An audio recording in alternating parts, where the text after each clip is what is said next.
Good afternoon, good morning, bonjour, buenos dias, and for my Polish community, dzień dobry. Well, I thought I wasn't going to vlog anymore from Panama, but I got some bad news today that the Boeing airplanes are doing some kind of security safety maintenance protocol, and my flight has been delayed by 1 day to Costa Rica. So what do you do when you get delayed? Well, what I do is I go into fitness mode, and I went for another hike in the jungle because I know I'll be sitting on my butt for the next few hours tomorrow, so I wanted to get my fitness level up and send a little PSA. I've got a few inquiries what to bring and what to expect for Panama. So if you are coming to Panama and you want to avoid some of the uncertainties, if you want to grab a paper and a pen and write some of these things down. First things first is communication. Is if you're on a budget and you don't want to pay for a plan, my plan is $15 a day. I have unlimited calls, internet, and so forth.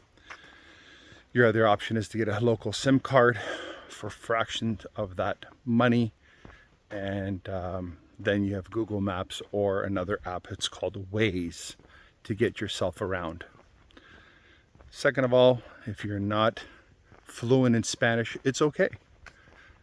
Hand gestures work very, very well, and a smile goes a long way. The other thing I recommend is Google Translate. Worked very well for me, and that way you could actually communicate with the locals and learn a little bit of Spanish. Goes a long way. Getting around, I highly recommend getting a 4x4 vehicle or an all-wheel drive vehicle. I didn't post one blog at the airport. If you do rent a car from Expedia or any of these other platforms, unfortunately there is a third tax that tourists have to pay when they rent a car here. It's a Panamanian insurance that you have to get, and the costs quadruple. So if you get quoted, just say for Expedia, if you get quoted for $200 for a week, you'll be paying $600 to $700, and that's in American currency for a car. So just be prepared for that. But again, if you're on a budget and you eat in a local restaurant, in a local place, meals are delicious, and they're $4 to $5 American. If you eat at a tourist place, you're looking at 20 to 30 bucks. So a couple little tips that I wanted to point out while they're still fresh in my head, and I've been in solitude for a few hours, so I wanted to talk to somebody, and I wanted to talk to you. So I hope you find this informative, and at the same time I'm getting my 20 or 30,000 steps in the jungle. This road's pretty rough. If you see my other videos, I go to this high lookout. I'm about 25 to 3,000 meters above sea level. I usually go to the highest point. Really enjoy that. So what else to look out for? There's an anomaly where I'm at in Panama. I seen that there's a malaria warning on Expedia. I haven't seen too many mosquitoes here, almost non-existent. I don't know if they eradicated them. I don't know if there's a bird or an insect that completely and utterly eats them all. I don't know. The beaches, Panama, great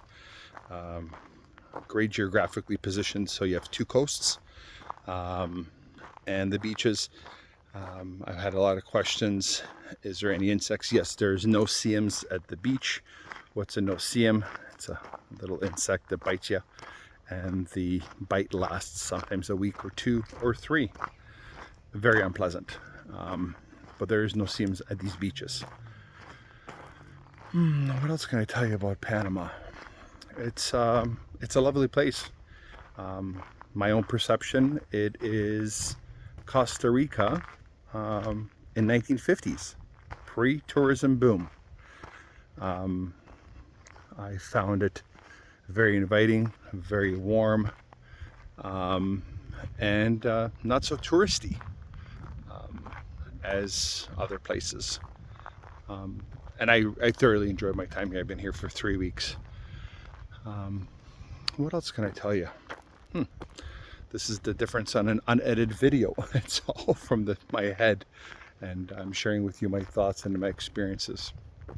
And hopefully, you enjoy this. And if you do travel here, you're a little bit more prepared. I sort of wing things off the top, and sometimes I don't do my due diligence, or I don't look at other video vloggers of what to do and what to expect, which is fine. Also, what's the worst that could happen? Get a little sunburned or dehydrated, but you know, quick learner at times.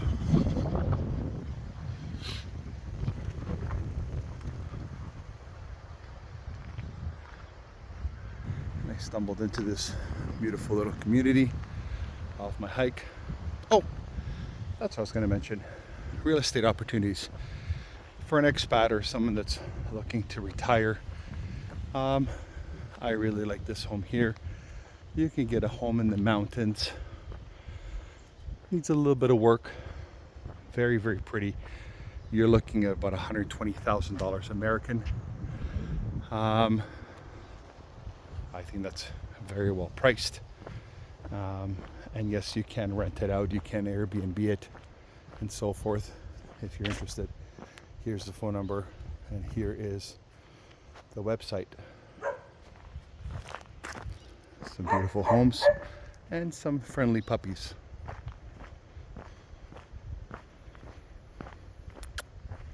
Very cute. So this is, I'm on top of a mountain. It's called Azul. And this is a gated community where I've been staying. There's, like I said, if you see my other videos, about 2,000 homes here.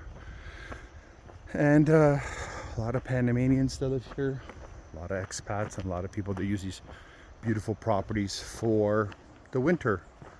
As in Canada and the US, the winters are pretty bad. They escape and they go into this beautiful climate here. But there's a lot of options for real estate, Airbnb, VRBO. There's so many places that you can stay. You don't have to buy. You could rent, lease. But if you notice, there's nobody around me. That's beauty in walking alone and by yourself in this majestic forest and this rainforest, which I really enjoy. But anyways, I'm getting off topic. What else can I tell you about Panama? Fuel is very inexpensive. You're looking at about 80 cents a liter. Entertainment. If you're into casinos, there's casinos everywhere. Dance clubs, you name it. And there's lots of things to do. So if Panama is on your list, I would give Panama an 8 or 9 out of 10. Will I come back? 100%. Is there more to explore? 100%. I don't think you could see an entire country in 3 weeks. But what I saw, I thoroughly enjoyed. And I'm very grateful I got to take you along on the journey. Yeah, thanks a lot for watching. Love the comments. I love the thumbs up. I love when people subscribe. It motivates me to make better content and show you more. Show you these unedited videos. And I'm looking forward to doing this in Costa Rica. I don't know what kind of adventure is waiting for me. I've got a couple places I'd like to visit.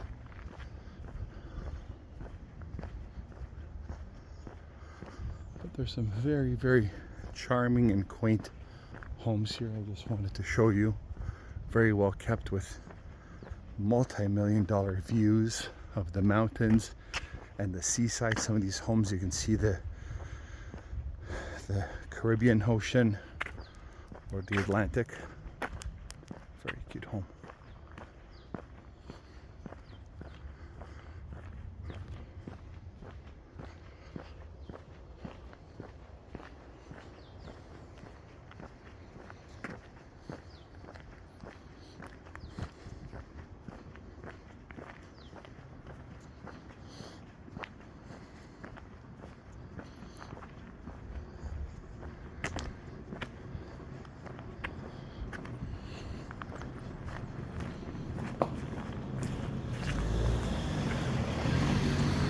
Oh, one more thing I want to mention to you is the roads here.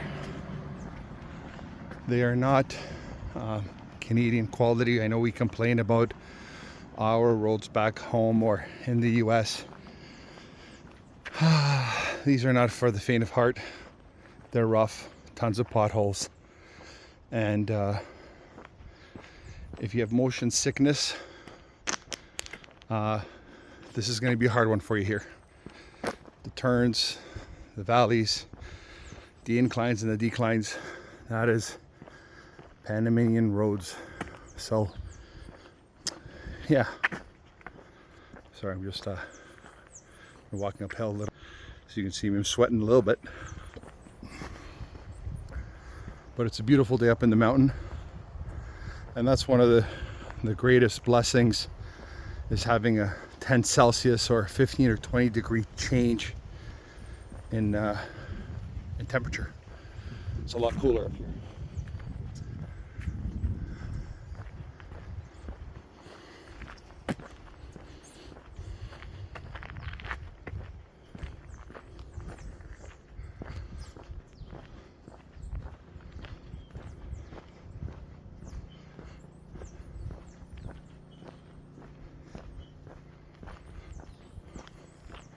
There's an old abandoned cottage. See a lot of those here.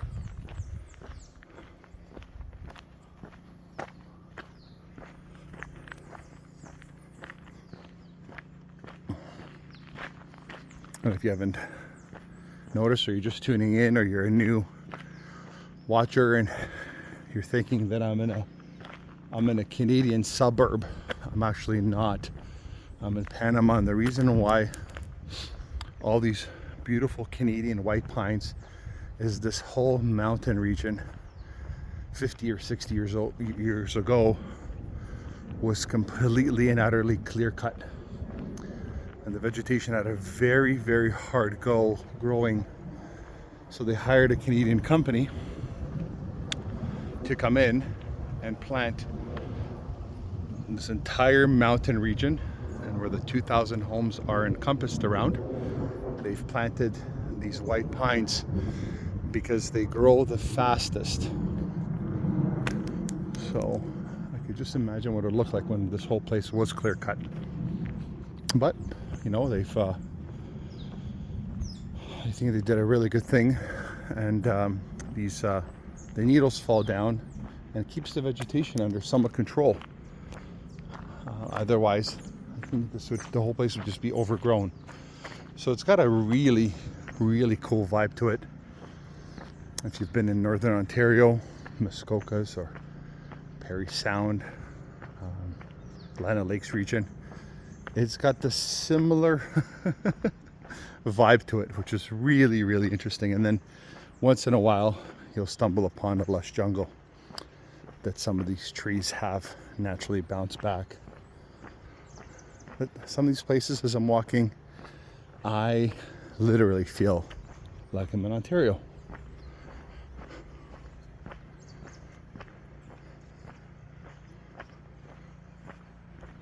There's one of the original trees, I guess, was left that wasn't butchered during the clear cut, and you could just see the difference between this beautiful tree that has flowers and moss and got everything and anything growing on it compared to a white pine. And this is one of the native trees. and they are just a plethora of vegetation. Incredible.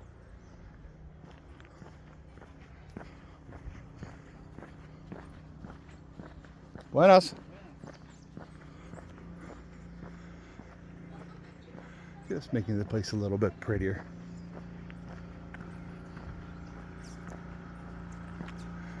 Well, I've had a pink Cadillac. I've never had a pink house before, but definitely pretty cool. I like that window. Are you enjoying the walk with me? I'm enjoying you watching.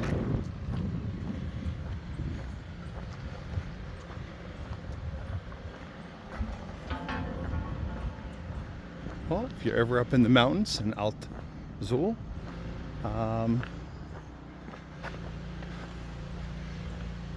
you get to know what to expect if you ever come up here.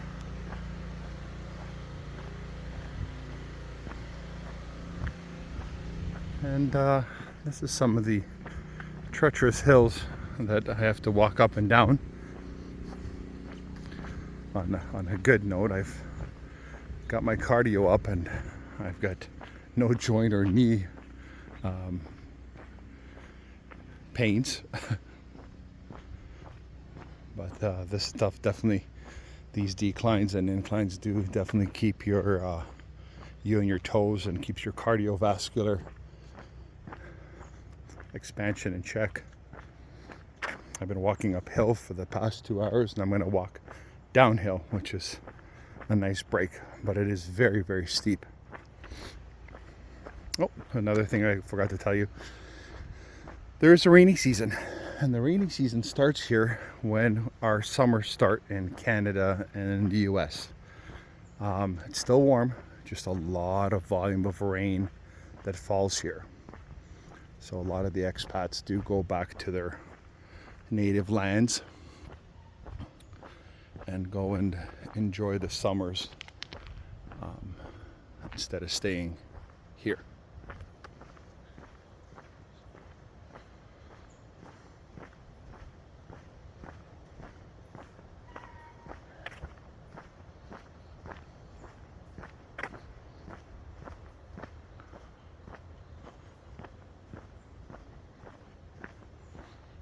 I love the mixture of white pines, palm trees, and bamboo.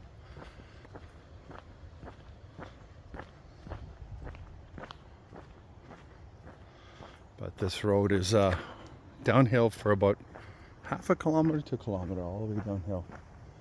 And some of these homes that they built here on these cliff sides, incredible. I asked one of the locals, they don't have any landslides because they said they keep all the vegetation intact. Like even the white pines, they're not allowed to cut them down anymore. But there has been small earthquakes here, little tremors that crack up some of these buildings, but there's a place up there, you can imagine getting up there. Oh, hello! Dogs are really cute here. They do give you a little bit of a, hey, how are ya? As long as you don't cross to their property, they're fine. Some of the dogs on the beach now in Playa Santa Clara, they are a little mess.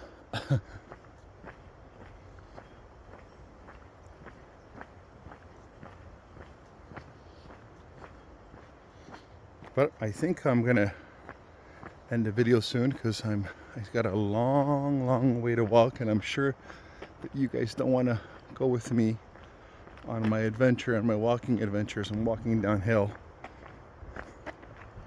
You can see the elevation there. I just wanted to give you a little bit of a perspective, if you do come here, what to expect and what to see. But I am flying out tomorrow. I got to be at the airport at 4 o'clock in the morning for a quick little flight onto Costa Rica. And I have to say goodbye to this place. This is my final walk through this beautiful enchanted forest / jungle / community. I'm just a Very grateful guy today. I got to experience this. I got to see this all. And as some of you know that follow me, doing this all sober. You know, this is the sober journey that I remember it all. That's one of the greatest things about sobriety, is you can wake up in the morning and do this stuff and remember everything and not make any silly decisions.